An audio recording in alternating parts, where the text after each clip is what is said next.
The New Athens, the blockchain think tank, brings you those tools to understand the chaos swirling around us and the full idiots cut away civilization, leaving us behind. Watch our Friday Night Lights live stream from the bunker on the New Athens YouTube channel for the best that is thought and said on the issues of the day. Ask not what the New Athens can do for you. Ask what you can do for the New Athens. If you like it, leave a like. If you like the content, please subscribe and share. I'm Lorenzo Mefsud, founder of the New Athens. Thank you so much, and I'll see you next time.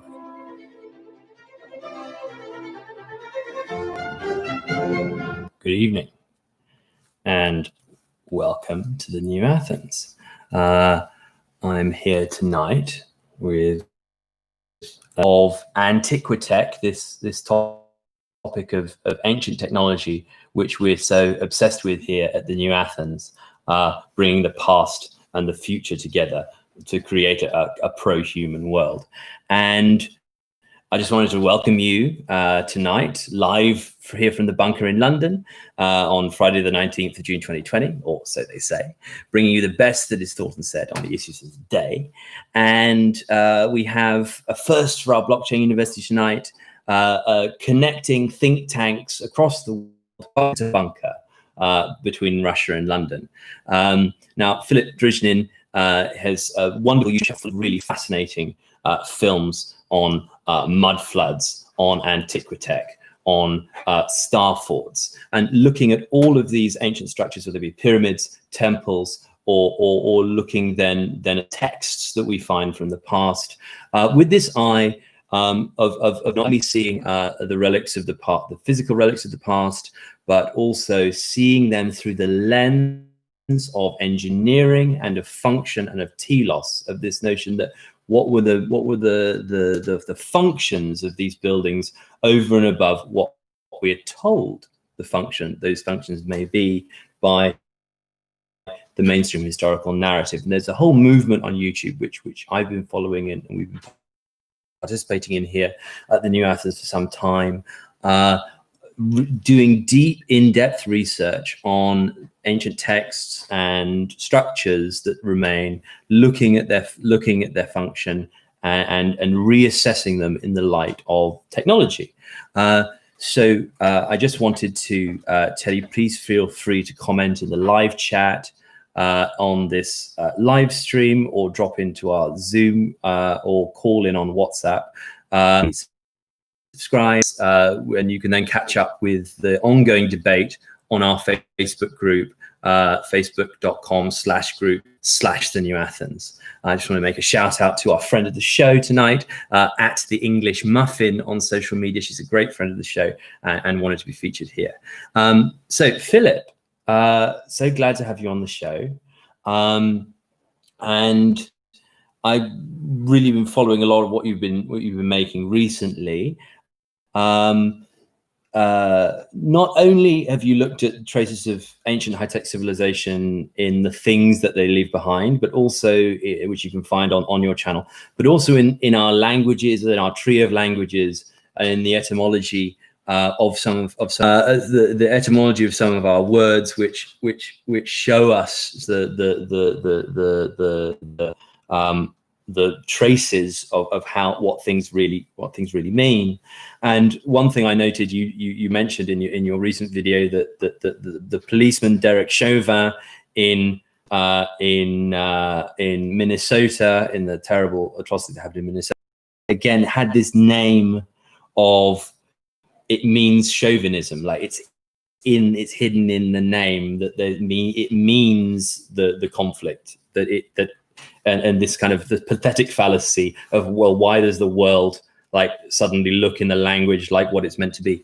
That's a kind of tell. And I've been very interested in looking at some of the tells about, really, really astonishingly good work, looking at the inversion of the language. And we've signposted our viewers to your Fahrenheit 451 video last week, and so that's a sort of starting point, I think, for this notion of iconoclasm, this notion of this this Maoist revolution, and that we're experiencing with the destruction of cultural monuments. But I wanted to, have you worked out a connection to corona and coronavirus? What is there a connection there? Yeah, I've been mentioning it. Hi everybody, by the way. I've been mentioning it in one of the videos. I think it's called something like Corona something. Yes. It was posted in January or something. So when I was mentioning it, actually, but it's not only me. Everybody else also figured that out, that it's connected to Crown, but and that somebody is controlling it. So it's like a video production. If you're familiar with video production, you have to make a script to film something decent, so people can watch and understand the idea, the narrative, the scenario. So that's how it's working. They are writing the script, and those who can read the script can, predict what's going to be happening. And that's what I've been talking about. In fact, that was like the time when it's Harry. So that was like a script, and I was mentioning it in that video. So that was kind of connected to what's going to be happening soon. And I was saying like a month before that we have a prediction of financial crisis, and it was scripted for this year. So we probably had the bounce, and everybody saw that decline, that hugest decline, the biggest decline there ever was in stocks. And most of the emerging currencies suffered a big decline, so including Russian ruble, and plenty more. I'm not following the cryptocurrency right now, but you probably have seen also some volatility in that. And so this is not the end, and this year is full of surprises. We're going to be watching the script going on. What can I see right now is the unfolding events. The next probably 3 setups, by the way: North Korea, Pacific region, including China and all the stuff there.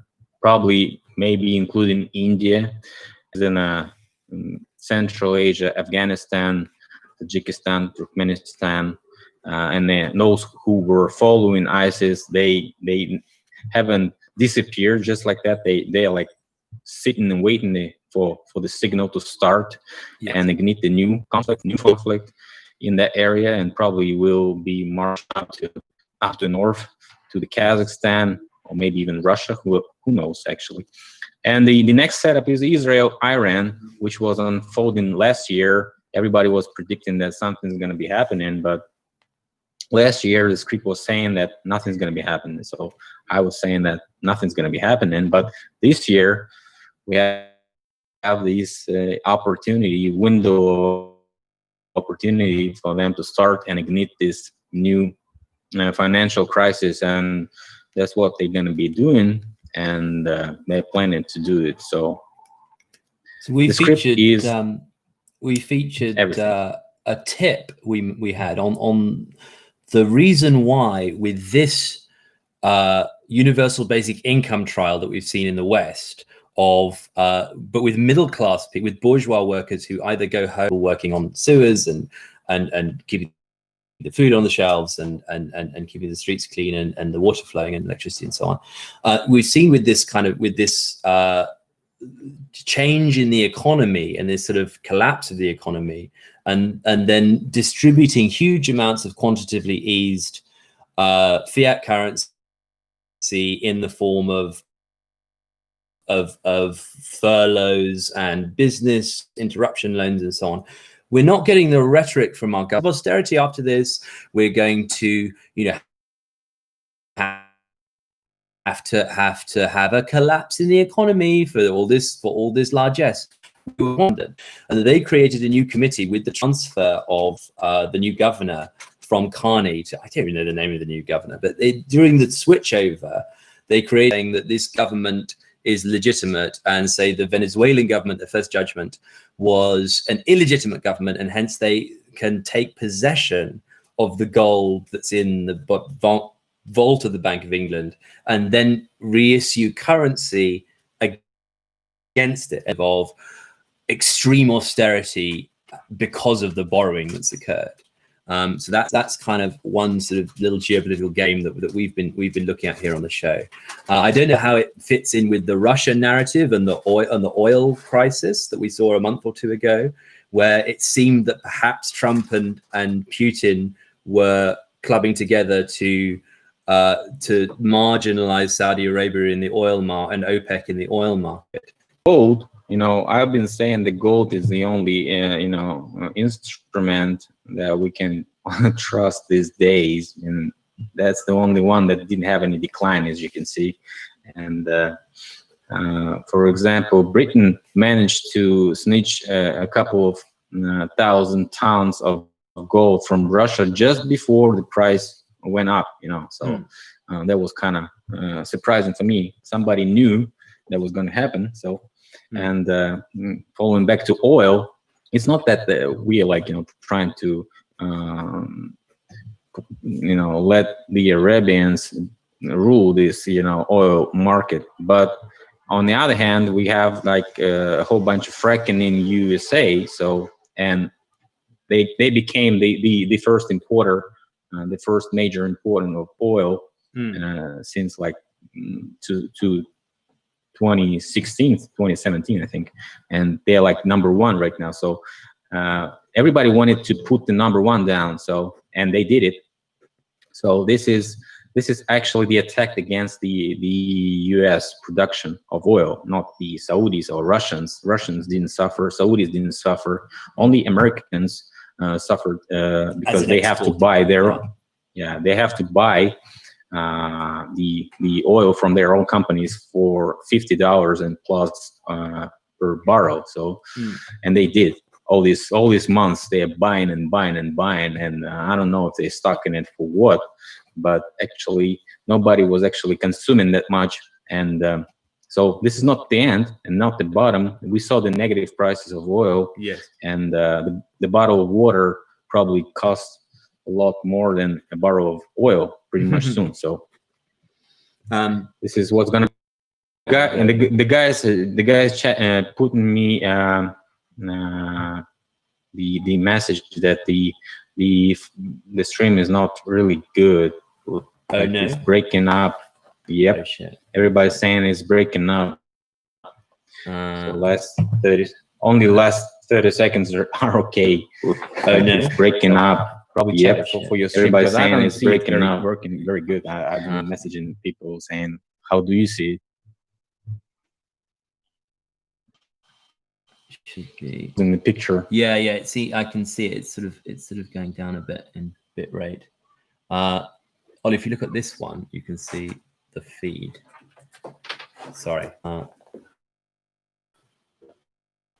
What's going? Coming into here. I'm trying to tell you that this software sucks. Yeah, you guys, we can just restart with the new one. I'll tell you the link and 5 minutes and we on. Everything's gonna be fine. Yeah, we could do that. Maybe we'll reset the router. What? Yeah. Okay, let's do that. Sorry, Philip. This is still a bit teething troubles. What, do you want to reset the router? That will end the stream. You have to show it.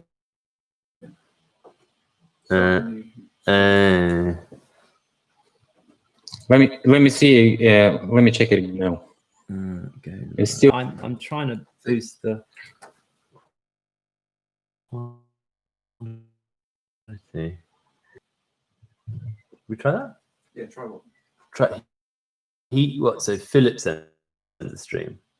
I'll just send you a link. You click on the web browser and you find. Okay. How do we do that? Okay, well, just give me. Okay, let's send it over and we'll give that a go. And I'll put the. And then you unlock my channel. That's it. There we go. That works. So if I try and do that. So it's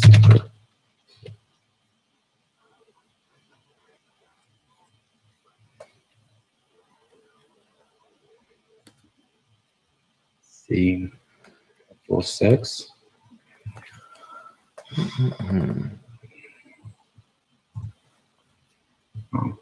I have to leave this one.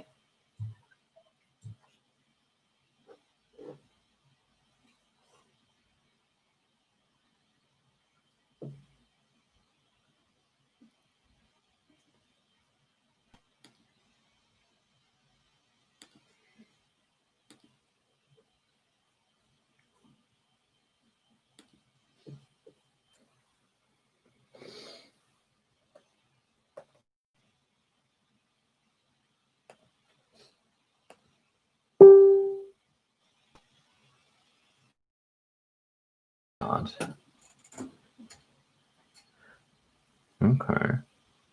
You're entering a broadcast studio. He's got us onto his system. He wanted us on his system.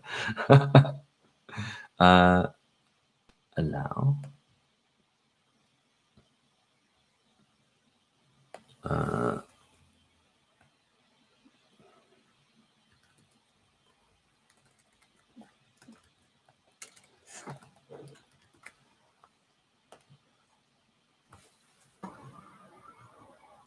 Hey, Yep. does that work? Now we're good. Yeah? Yes. Cool. Okay. Where are we? Okay. So do you have a recording of this? It's gonna be live and recorded. You can be so down. we just swapped. Okay, that's cool. Can you Yeah. see me? Let me just I can see you. Have I Let got me terrible just, bit rate, or am I okay? Oh, I like the griffin in the corner. The Barry Griffin in the corner. Let's go. Great. How do I share this? Do I just take the? Do I just take the URL If you want.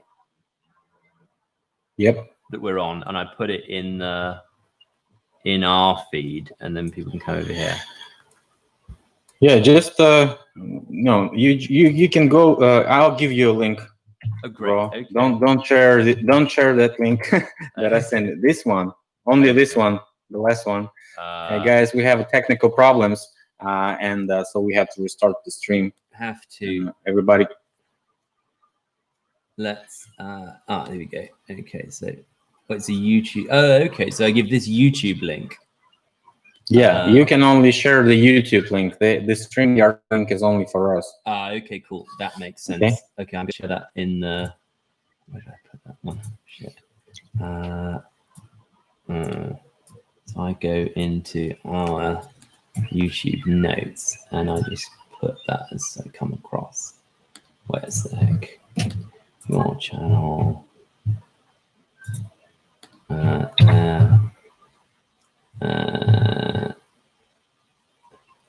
Come across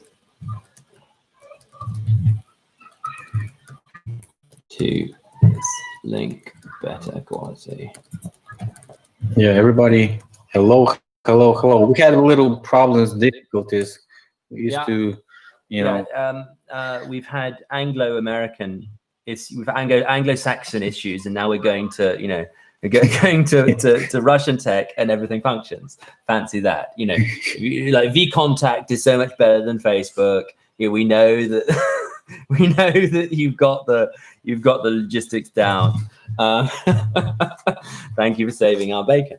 I think the problem here is, like, I've got to tweet at, generally when there's an issue with the internet here, you tweet at Richard Branson, because he does Virgin Media, and when you tweet at him and Virgin Media, they actually bother to respond to your issue with the internet. We're having terrible issues here in London with internet speed. I think because so many people are at home wanking, and taking their government checks. So. Yeah. Where were we? I've sort of got a bit lost. So we were talking about. Well, just start from the scratch, man. So I wanted the way I take the thread up with you, Philip, because it's something that you've been featuring for years, and something which I've followed is resets and looking at empty streets. So as soon as I saw the lockdown working its way through London, and I came to the studio and I saw that all the people had headed indoors, I suddenly realized, oh shit, this is what Philip was talking about on his videos about cities in reset being cleared of people. And that was a real eureka moment for me, that this actually has a reality, and we can see the resets going on live. And as you say, we're entering into this sort of roaring 20s, a roller coaster, kind of wormhole roller coaster decade, and that was really the first point where it hit home to me. Can you show those pictures that you found earlier? You can show it too. You have a share screen button there. Oh, okay, cool. Yeah, I have a share screen button Underneath, okay. And you can share. Oh, I can share screen. Well, everybody saw those pictures. Yeah. Morgellons is a disease. To research that, guys. I don't really heard it. Maybe I know it from in the Russian, but I have to. Let me. Yeah, I can see your screen. Everybody can see your screen right now. Okay, fantastic. So if I do that, and then that, here we go. So Philip sent this through to me earlier as a Pinterest visual search of some of these astonishing 19th century images. Is this Petersburg here? This first one, with the naval columns you can see in the background, palace in the foreground, totally empty and denuded of people. And so there's so many of these photos. Sorry. Just click on the link in my message. In your double click it. I've sharing this tab. Okay, opening a new tab. Sorry. Okay, put it in that tab. Yeah. Cool. Right now we can see it. So we've got this first picture. We have St. Petersburg, palace in the foreground. These the reasoning behind it, and they said in the kind of standardized history that this is to do with the technology of analog cameras, that you have very long exposures, and hence anything that's moving is blurred, horses and carts and so on, because of people like in super HD, like that this was happening in front of my eyes. And so how do you think that fits in with the experience? Just one. So the CS or quarantine. So, but the idea is similar in all the resets. You just make the people disappear, and sometimes you kill them. Sometimes you maybe do some violent things and move the people from the town. Sometimes you flood the city. Sometimes you maybe using the biological weapons, which are disease actually. So what I've been talking about, that this current virus is just a double binary weapon, I would say. Binary, which is the act in both ways. First is scaring people, and the second is actually infecting them.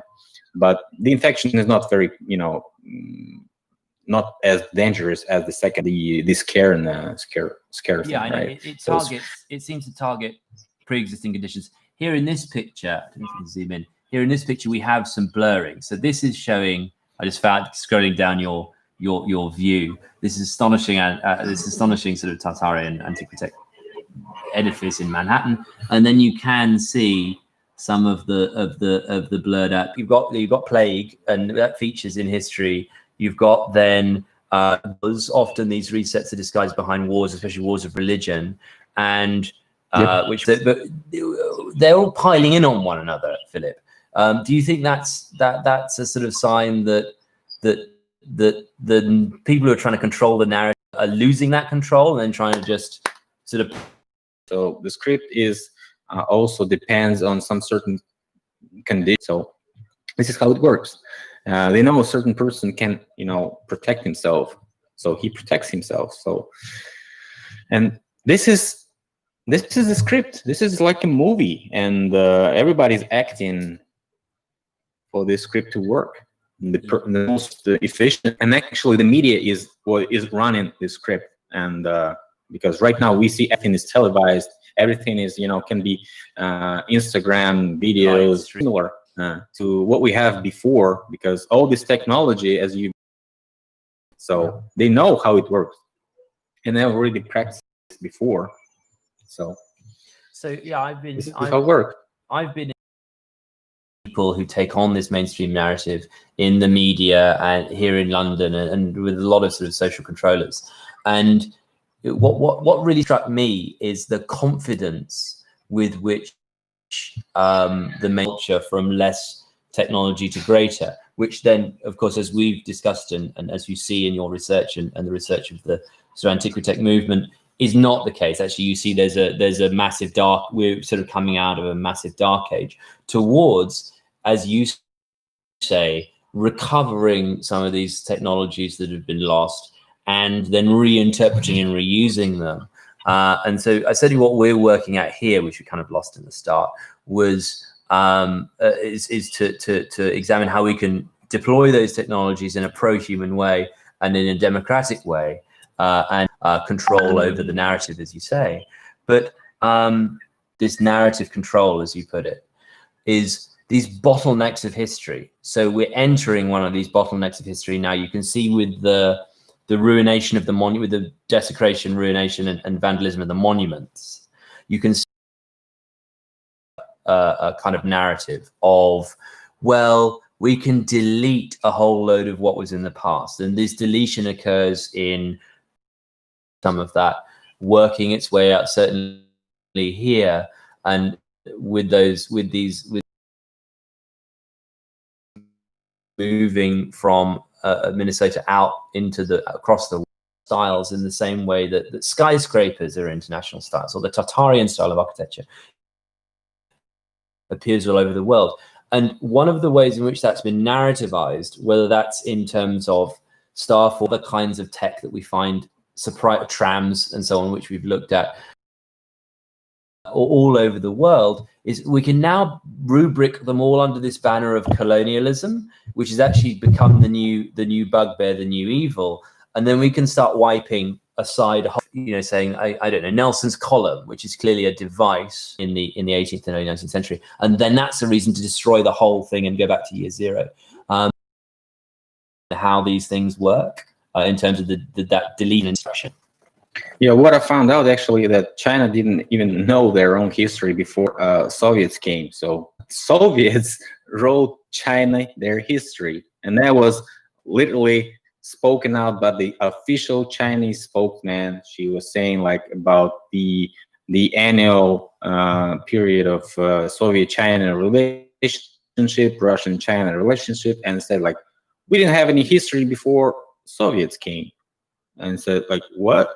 And everybody's like, so that actually means that all we know about Tartaria, all those Great China Walls and all this stuff, pyramids in China with white, mummies, yeah, and everything else, it's not a conspiracy theory anymore. So everybody it's a well-known fact. So I'll be making follow, and I don't have any times.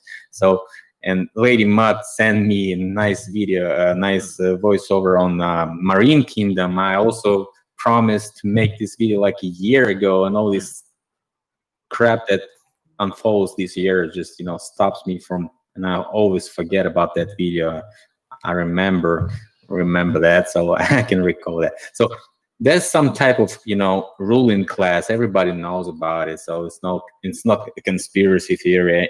Actually, everybody knows that they all related, and right now I've been researching it almost a couple of years, and I know that everybody has the same roots. So all those royals have the same roots. So that's what it really is. So and they're all connected. And the Saxe-Coburg and Goethas and the Braunschweigs and so on. I know at the end of your longer version of the Fahrenheit series, I noticed you then looking into saying that actually the only reason why Elizabeth II is English is because of her mother, and the rest is all the other side of the whole tree is German, including her husband. German, Holy Romans, and so that's why we research Roman history, because we have Holy Romans in control, and those Holy Romans don't even care about the real history. They want to prolongate their own history so they can be greater. Yes. And this is how they want to look. So, and whatever. So, what I was trying to say is that the Chinese are actually the power that is rising right now. So everybody thinks that Chinese, they just pumping the Hitlers, pumping the economy, and then the bubble is up, and everybody is losing their money. That's how it works. It's a missing chair game. I've been saying it for years. That's how capitalism works, actually. You always have someone that loses, and you always have someone that wins. But only the one who have the script know when to win or when to lose. So this is how it works. How to short and who to back. Yeah, I get it. No, so we're going to move into this cull, this sort of cull of history, and they're gathering the entities which we're putting under this colonialism banner to then wipe aside. Who do you think is behind this? Is this Maoism then being used by the Western elite and then China, so that we can then have a sort of cultural reset of republics, constitutions, and then create a digitally?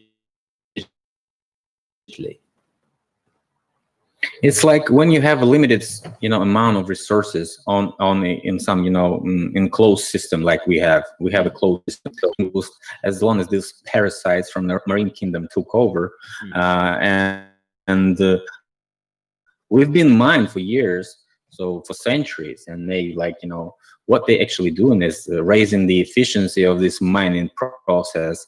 And that's why we have so many, evidence of ancient mining and current minings going on. Nobody stops the mining of those precious metals and the stuff that really can be sold on others. And they want us to know our history, a real history, who we are. This is why they want to split and divide and conquer each and everything. So. And you can see the narrative you've been saying, the current narrative that we have the colonies and colonial style, and everything's going to be blamed on that pretty much soon. We're going to be torturing all those monuments and defacing them just because somebody was like a colonialism and stuff. So, and that's why we have the same in Iran, Iraq, where they blowing up the statues, and this is what we have in Soviet Union. Yeah. So it's like communist rap, it's like changing of the narrative. So they want to switch from capital back around. So it's like never ending story, Yes. So certainly we've been looking at blockchain technology as a means to create a new Athenian democracy, and to look at the Constitution of Ceylon and say, look, this whole problem of people governing themselves has been dealt with before. All the architecture and the logistics and the infrastructure is there. It's all in the books. Okay, we don't have the chain of custody of the books, and that's interesting about the Aristotle thing and so on. But and what the proof of concept in sort of startup terms here waiting for us. And we can articulate that then using the smartphones, but not through the top-down model, but through this bottom-up model. And we saw the same with the internet. It's kind of anarchy of many-to-many communication occurs, which is the DARPA let out the TCP/IP protocol, and then people started talking to one another, and then they sort of went to China. And they said, okay, well, we've got to work out what does an internet system look like that is for command. So now that they've sandboxed that out and got the smartphone into the 1984 kind of tool of control, now they can export it back out to the West using this crisis as a track you, and you've got to kind of download all your vaccine data into your chip, and then you've got to have it, you'd be tracked in terms of your location and your payments and so on. And so so we're looking at the moment as to how to invert that and how to really create a model that works for people. And so what I've been using from some of your videos is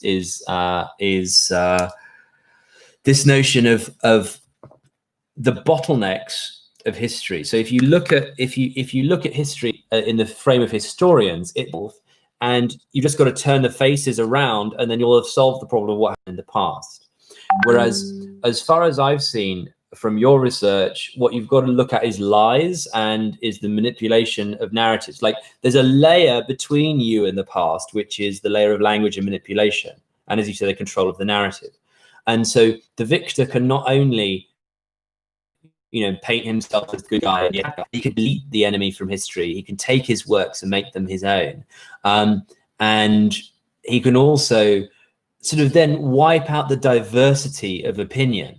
Like, we think that the Reformation was about, Catholics versus Protestants, but actually there was a whole wiping out of, as you say, other layers of history, which then you can funnel into this bottleneck. And it's like you've taken this nice rationalized Rubik's story, and okay, here's this match Rubik's cube, now make it up. And they're trying to make it up, and it doesn't fit, because actually the narrative is of you defining yourself as, I'm looking at the past moment and I'm understanding what went on and whose it was.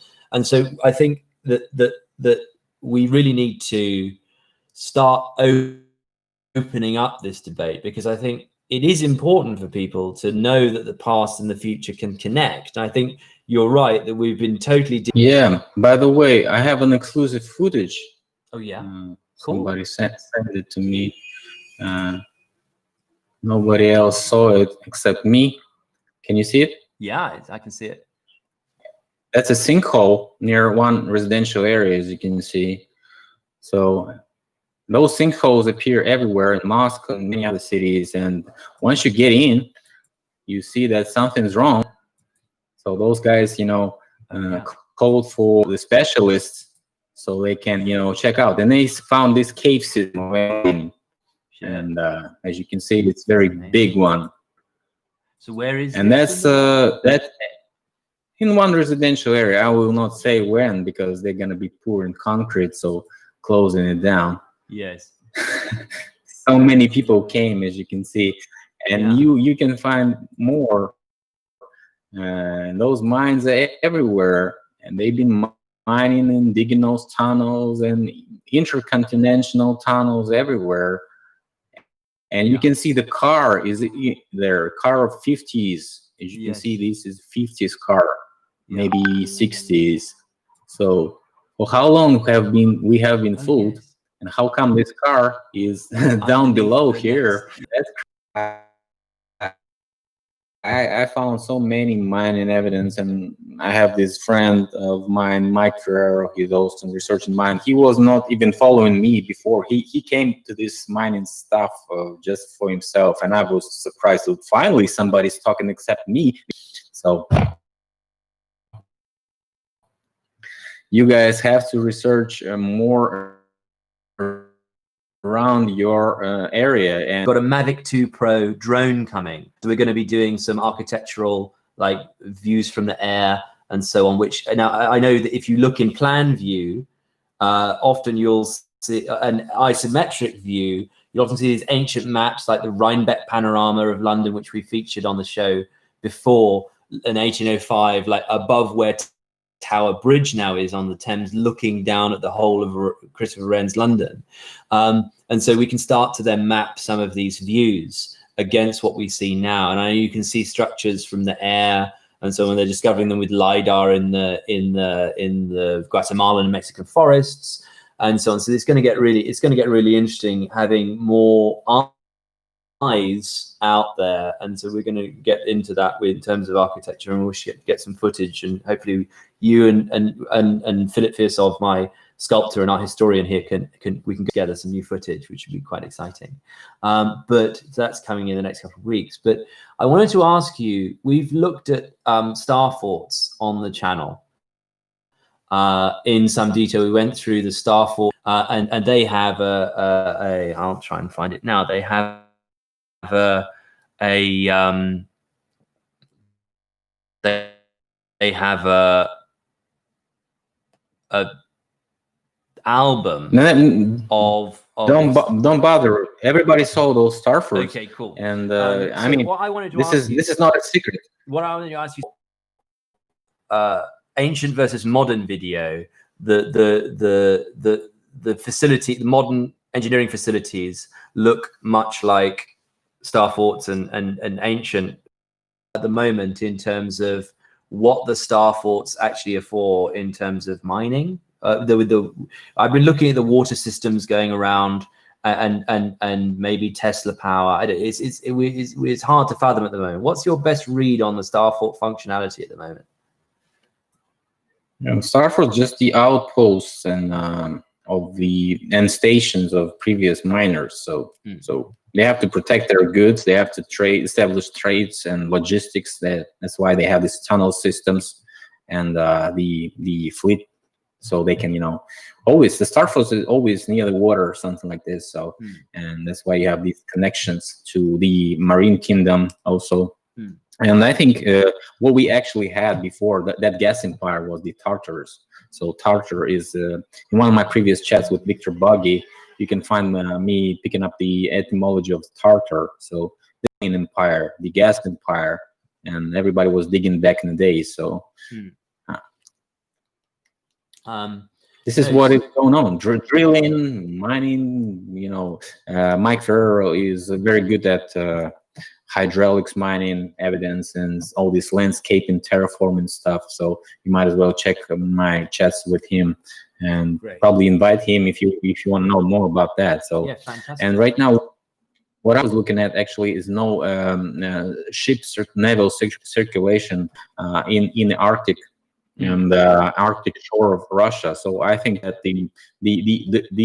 all the roads lead to Rome, but only, and if you say like this, but actually all the roads lead to Marine Kingdom and its existence and its symbolism everywhere, because banking system is also connected to Marine Kingdom. Yeah.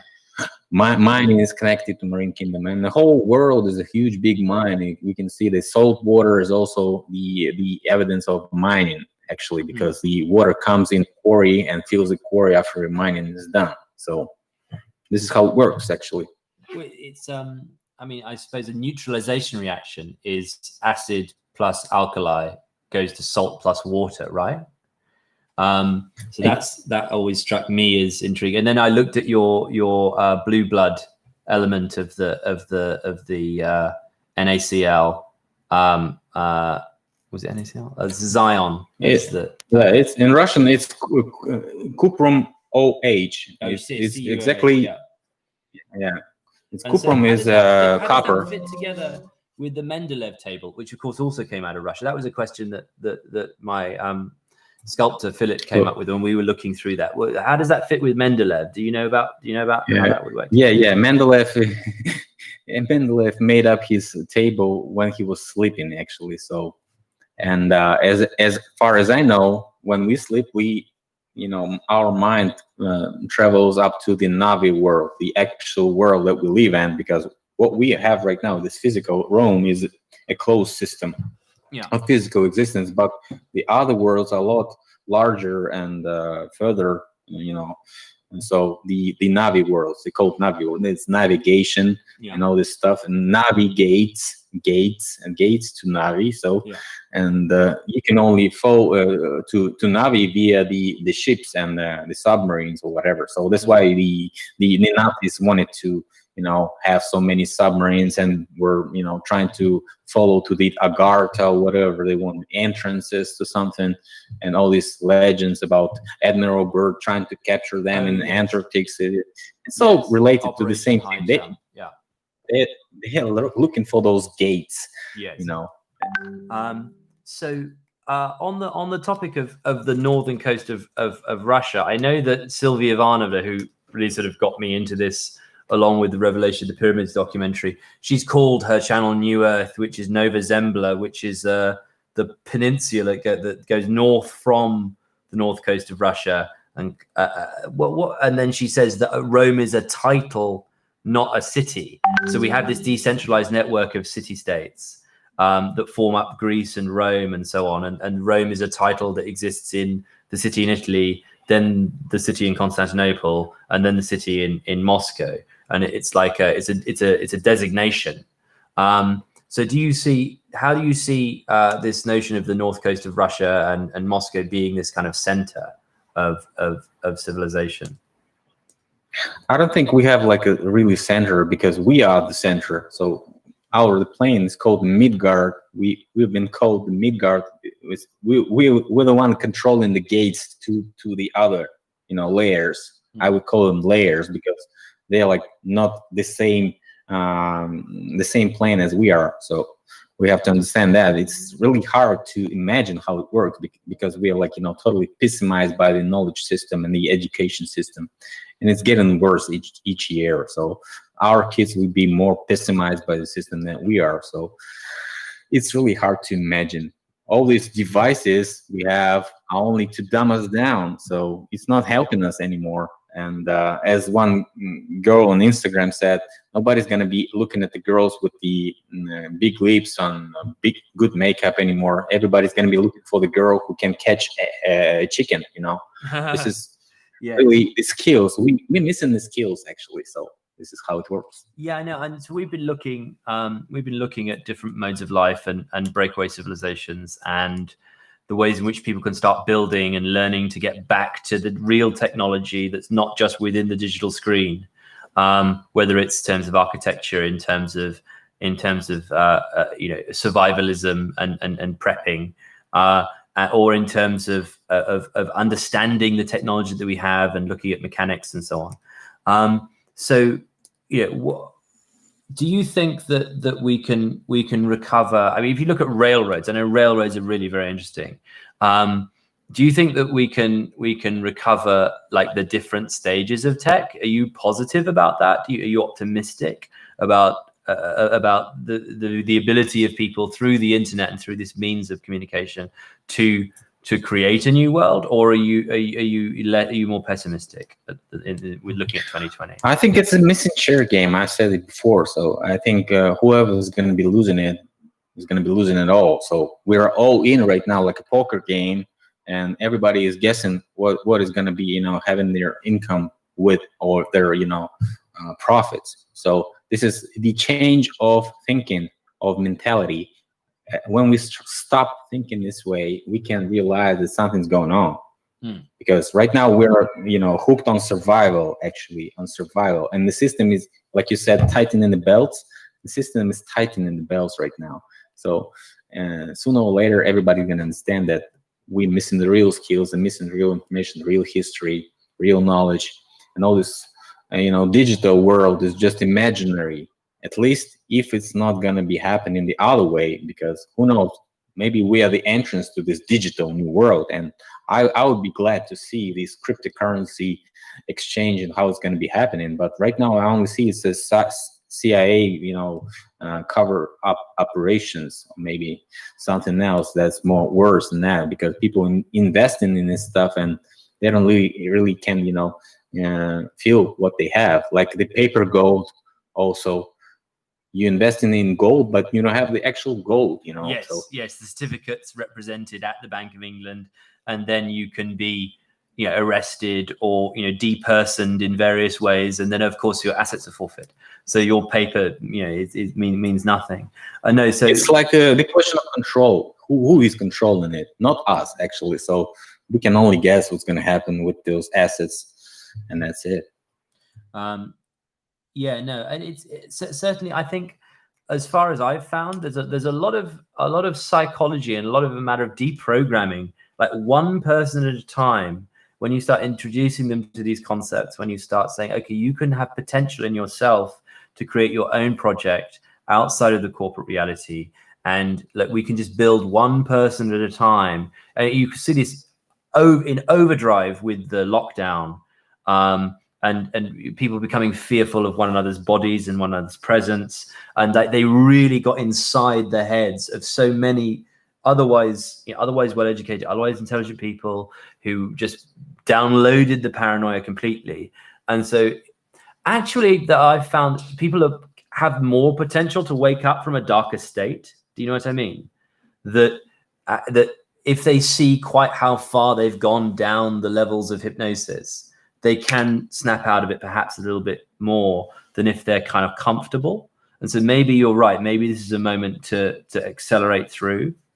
But I'm trying to work out what the best channels are to do that, and how to get people to own their time more. And hence this idea of a knowledge standard cryptocurrency, this idea that, well, where's the starting point? It's education. It's people being able to teach one another. And that's what the internet has really done, that's positive, that's not just gotten people inside of the digital screen reality away from their understanding of people and the way of their understanding of how to live.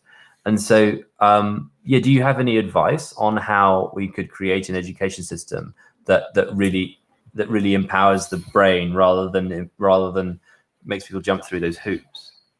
That's the problem of all these, digital technologies. On one hand, we see so many benefits, right? So you've been just mentioning some of them. But on the other hand, those who control the internet are actually 2 or 3 steps ahead of what we think they do. And this is what I was hoping for, that we have a window of opportunity and we can share our thoughts. And all these mudslot topics was trendy for a while. And right now, I can see, I can not even find my videos with exact search keywords. And I'm a search engine optimization, specialist also. And I cannot even find my videos. So they totally pessimizing the algorithm just because of me. No. They have the fact checker system. They have the affiliate system.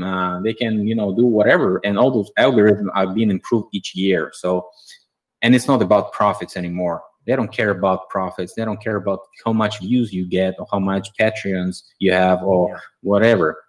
They're going to let you do all your stuff you do, but they won't let you to the mainstream.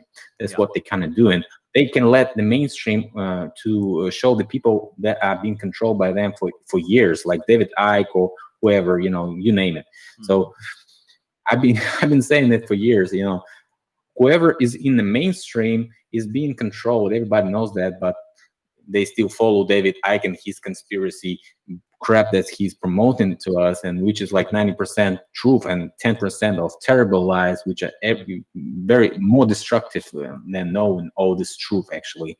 But it's great for waking people, waking some people, but still, the amount of people that cannot think by themselves, cannot analyze, is the product of this digital and technology system that we're gonna have. And digital remote education is also canceling the total analysis in our brain, and our kids and their kids probably won't be analyzing anything. They're gonna be following the commands like robots and androids. And actually plugging up the chip and all these ideas about chipping and stuff is just producing more android classes, which are going to be having digital IDs and digital vaccines, passports, and could be let in some organizations or not, could be let in some shops or not. What we have in China right now, you've been saying about China, we totally have digital control, face recognition, and credit system right now. This is what's going to be happening soon. Yes. And so I think you're right. There is a window of opportunity, and we're kind of maybe at the last moment before the net really closes, and perhaps because there's so much chaos swirling around us, there is this potential to wake people up and to get them to start building for themselves. But you're right that kind of that moment is departing as the social media big tech solution becomes, as you say, more optimized, and that the algorithms lock out independent thinking more and more.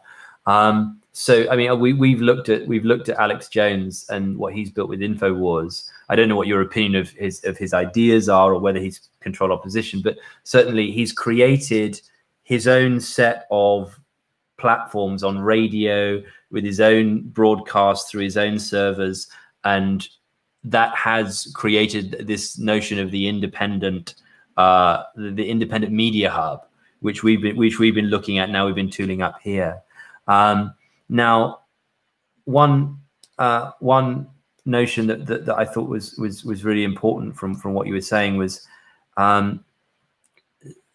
digital education being in itself could there be a digital education for you that could incorporate the positives of, you know, for instance, when I'm having a conversation, I have a smartphone with me. I can look up pictures as we've done here. I can look up different languages as you've done with Google Translate.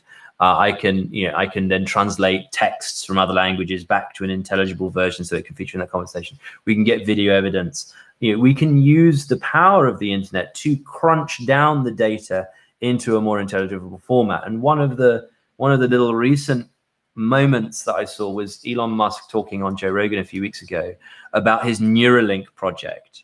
And he said, the brain has a large surface area of the manifold of data, and the phone, as an example of the computer, also has a large plane of the manifold of data.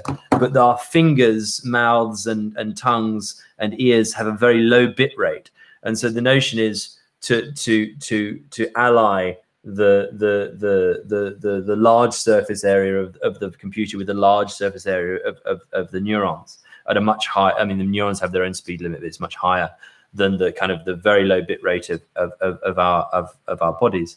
But what he said that was particularly interesting as a tell, which I wanted to ask you your interpretation of, was he said, we're doing Neuralink because we want humans to still be in the conversation. We want to make AI bionic because we want a seat at the table and we don't want to be left behind from the next stage. So we want to make the Neuralink to make humans relevant still.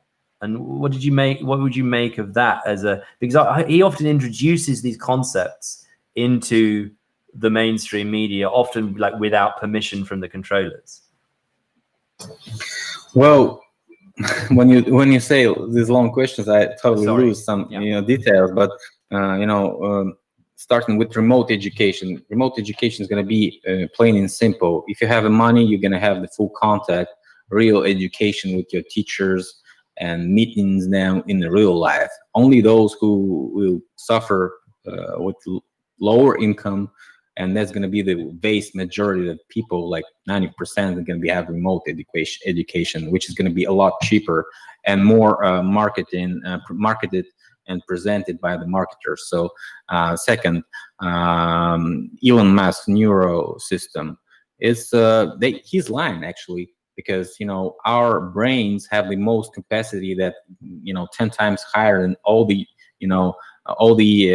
computerized systems in the world. So our eyes have more megapixels than all the cameras combined, and nobody can actually make the same quality of picture that our eye and our brain can decode.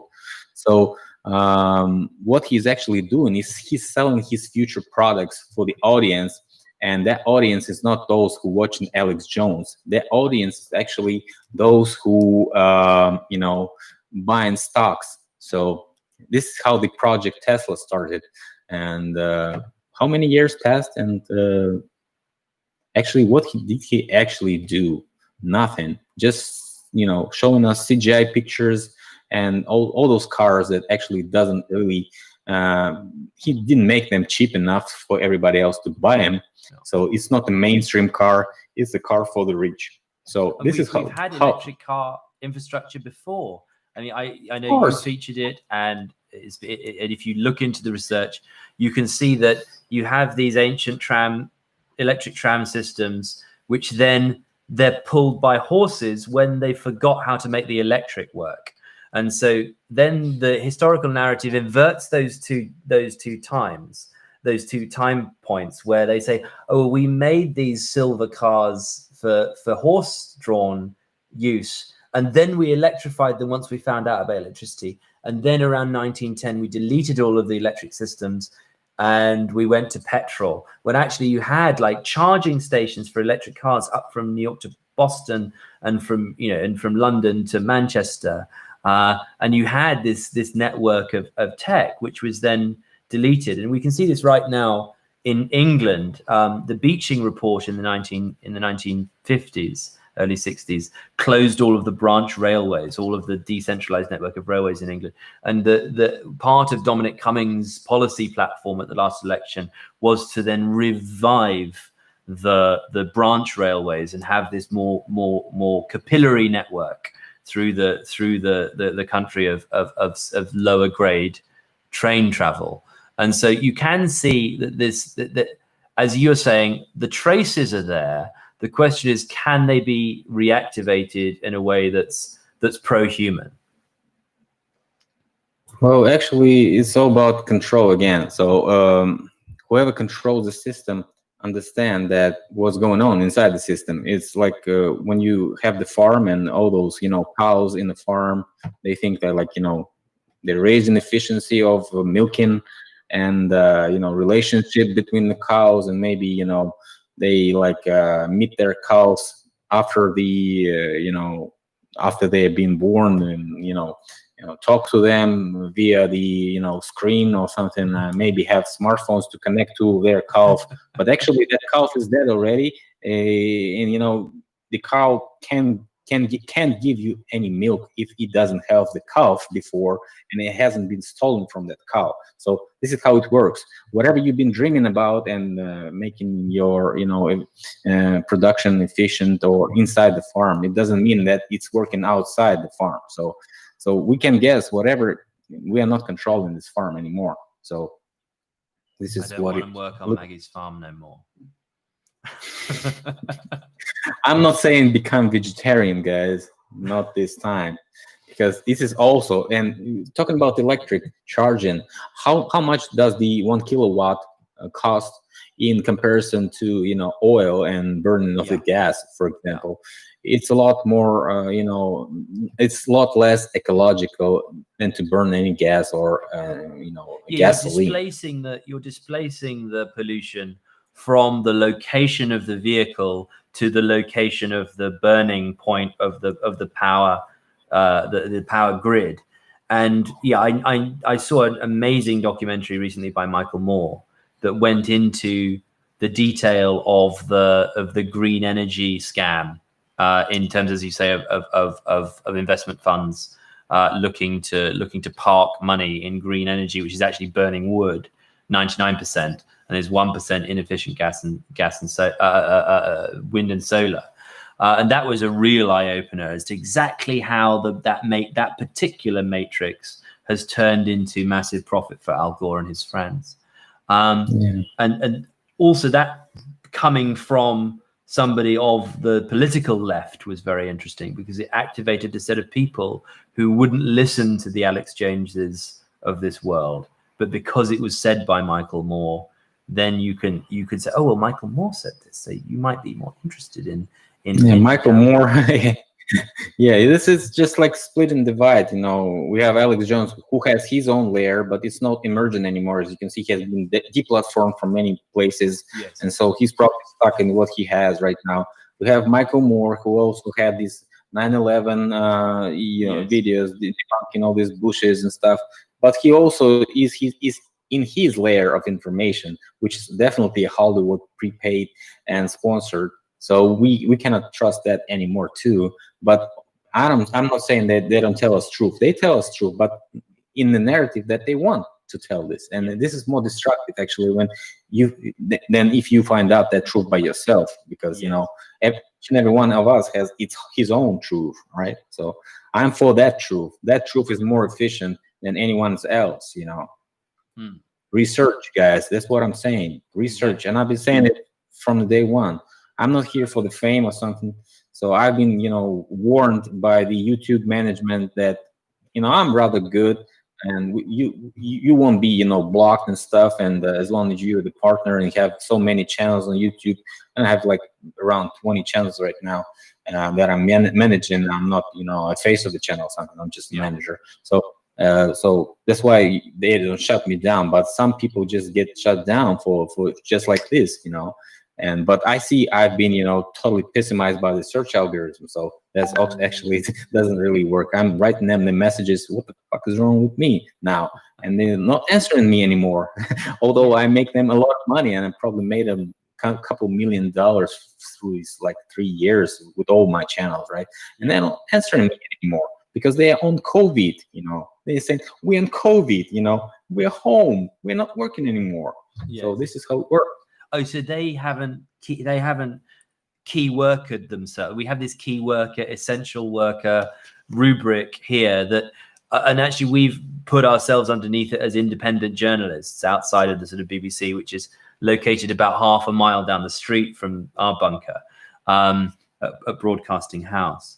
But no, it's very interesting looking at, as you say, who's allowed a platform, and ways in which we can reverse engineer that.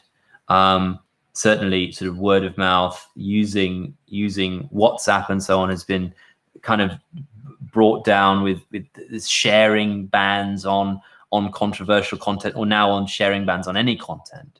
And so we're having to constantly, as you say, do a counter acceleration of what's the next medium we can use to remain in communication with people outside.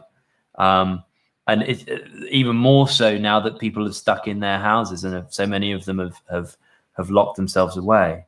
Although you might say, well, they're less likely to have. That's called doing time, man. Yeah. I'm sure. Yeah, I'm sure there's some sort of Johnny Cash reality of like Folsom Prison. By the way, your bitrate your camera signal, or you know, maybe internet signal improved since we started the stream. Maybe. Yeah, I know. I'm looking at it on our channel, and it's now crisp again. So yeah, you've really given us a dose of.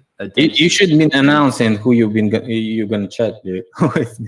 They probably put your internet on hold, man. Yes.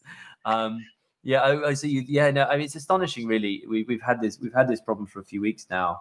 That, you know, we're supposed to be getting, you know, hundreds of megabits, and it's just going down whenever we want to do a stream. But no, so where were we? Looking at tells, the Fahrenheit Celsius connection you saw with the paper burning in this Ray Bradbury novel. It's the title of the novel. It's the conceit of the whole thing, is that the title of the novel is the temperature at which paper burns. And you identified that, in fact, Fahrenheit 451 is not the temperature at which paper burns. It's actually 800 Fahrenheit, which is 451 Celsius. And so were you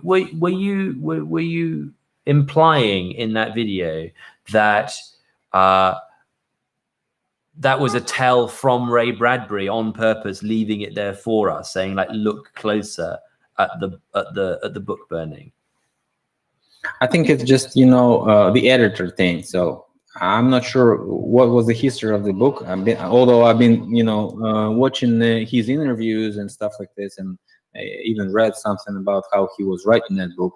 Probably that's one of his best books, actually. Yeah. But you know, the Fahrenheit 451 is just the example of how the post reset tech works. It's like when you have so many kids which are brainwashed and they don't have any, you know, idea what's going on.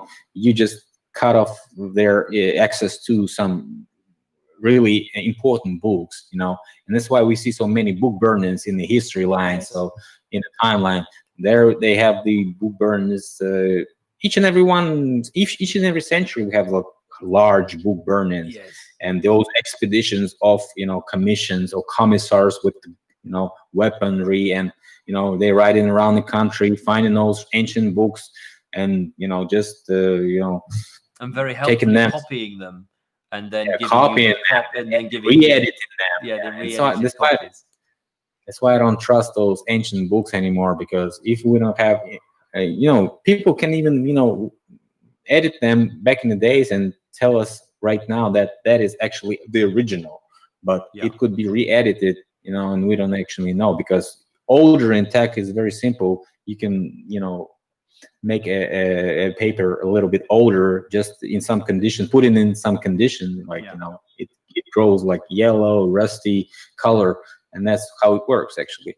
So, but sometimes we have this physical evidence, like construction, architecture, tunnels, those sinkholes with strange Yes. stuff, and which is actually anomaly. You cannot fake those physical objects actually. Yes. It's very hard. That's why they prefer to destroy them, and they only leave those Which they architectural, can rename and Yeah, tell a rename new and, story about.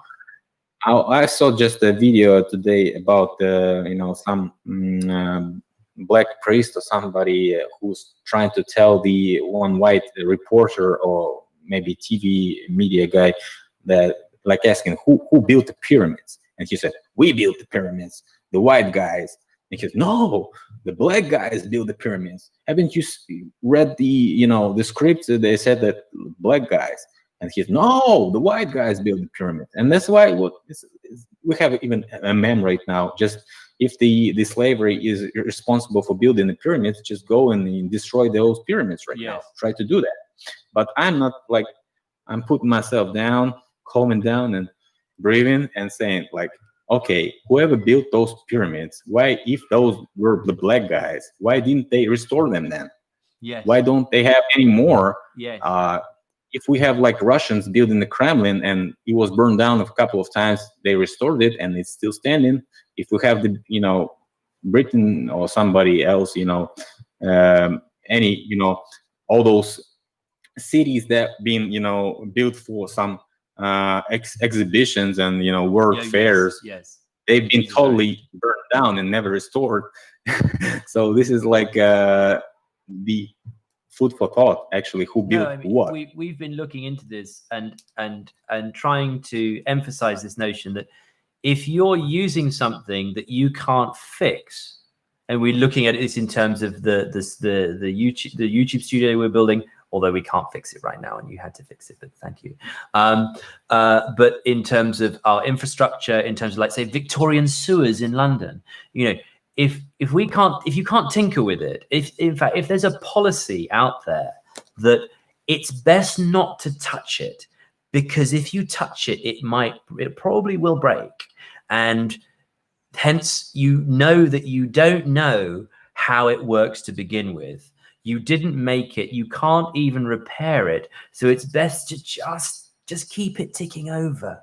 Then we're like the Saxons that massacred all of the Romans in Roman Britain, and they lived in mud huts in the shadow of the crumbling fora and temples and villas in where I'm from, in St Albans, which is Verulamium, a large Roman city in Britain. And so they ported then the stone up the hill to create a medieval cathedral, and you can see the flint and the stone and the thin Roman bricks inside this Romanesque cathedral on the hilltop.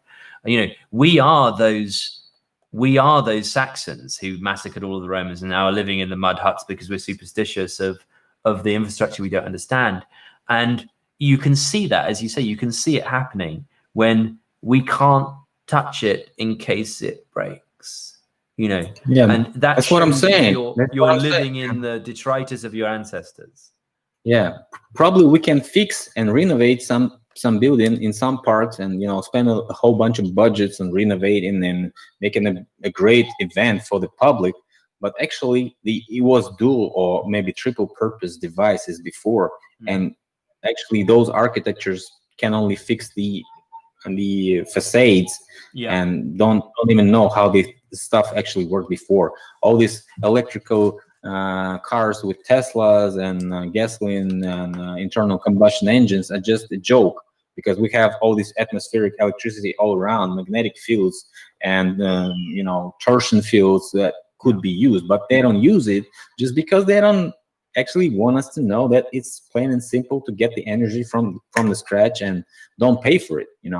All those rotation wind and solar panels, just also useless amount of money, because you spend so many money on that, and if it's breaking, you use rare earth minerals to create these photovoltaic cells, which then have an energy cost which is not factored into the energy table and the pyramid that they create in the docs, in the deck, as you say, for then the investors in the fund.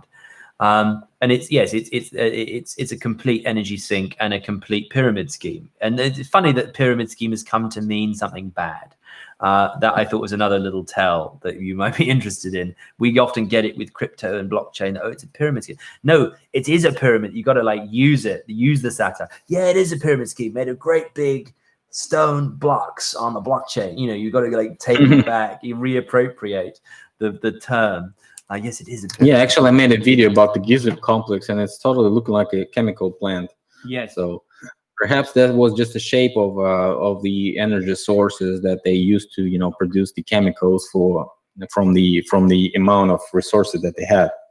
And by the way, Putin said about those ventilators, all those wind capture devices, wind turbines.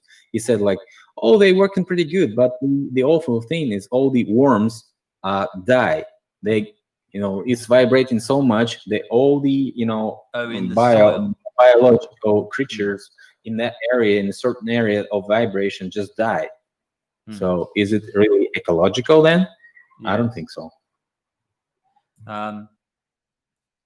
So in terms of the future, I'm going to go away and do a whole load more research. We're going to be taking some new footage of what we can find with our drones and with our cameras, and then we'll do some analysis on what we find in terms, especially when stuff has been abandoned a little bit. There's less entry into public space. People are doing dark things in dark corners, but we can also use it to examine what's here. You mentioned that we can only restore the facades. There's a huge building and demolition project now in London and across Britain. I don't know if it's true there too, where you see the facades propped up, buttressed up, and then the rest of the building hollowed all out behind it into a trench. So the whole building has been cut open and the facade has been buttressed up. Then you create exclusive apartments for Russian emigres, and you use the classical facade, but you obscure whatever was there before in terms of the structure, and then you hollow it out underneath. I'll take some footage. There's a place called Whiteley's in Queensway in West London where they're doing it right now. It's an amazing and kind of Tartarian style Art Deco, Art Nouveau structure, and they've done exactly this. And the trench inside is huge. Yeah, one remark. I never said that was Tartarian style. It's called antique style. That's really the name, because the antique civilization is the key word for all this stuff, because Tartarians were also the antique civilization, So go on. No, so I will be getting that footage and we'll be analyzing it. Hopefully we'll have a talk again.